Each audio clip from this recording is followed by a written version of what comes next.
নমস্কার দর্শক বন্ধুরা, রেস কোর্সে আপনাদের সকলকে স্বাগত। পেছনে দেখতে পাচ্ছেন যুবভারতী ক্রীড়াঙ্গন।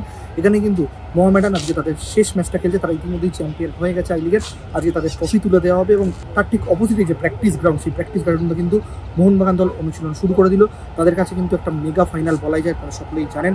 আইএসএল লিগ শিল্ড জেতার জন্য তাদেরকে কিন্তু এই মাঠেই পরশুদিন অর্থাৎ সোমবার মুম্বাই সিটি এফসিকে হারাতেই হবে এবং তার আগে মোহনবাগান কিন্তু একটা বড় বুস্ট পেল। আজকে কিন্তু অনুশীলনে যোগ দিলেন head coach Antonio Lopez Abbas. আপনারা কিন্তু ইতিমধ্যেই জানেন, রেস কোর্স আপনাদের এক্সক্লুসিভলি জানিয়েছিল সেই বেঙ্গালুরু থেকেই যে অনুশীলনে কিন্তু যোগ দেবেন হাবাস 1-2 দিনের মধ্যে, এবং সেটাই কিন্তু হলো। আজকে শনিবার, আজকে কিন্তু অনুশীলনে হাবাস যোগ দিলেন।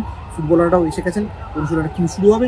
তবে ফুটবলাররা যে অনেকটাই বেশি উদ্বুদ্ধ থাকবেন হাবাস দলে যোগ দেওয়ার, সেটা কিন্তু একবারে এখনই বলে দেওয়া যায়। আর এরপরে অনুশীলনে কী হবে সেটা তো আমরা পরে জানাবো আপনাদের।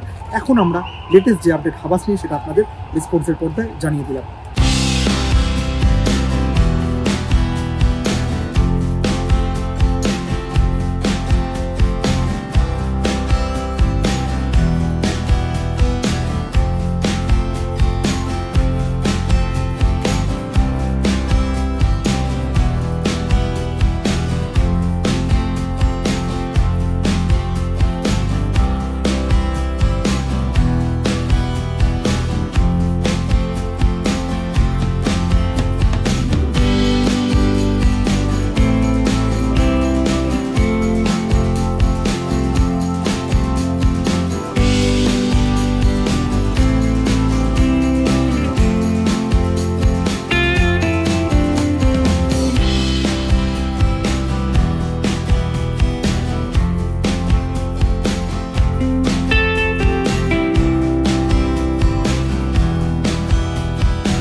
যুবভারতী ক্রীড়াঙ্গন থেকে শুভম মণ্ডলের সঙ্গে আমি সৌম্যজিৎ দে, রেস কোর্স।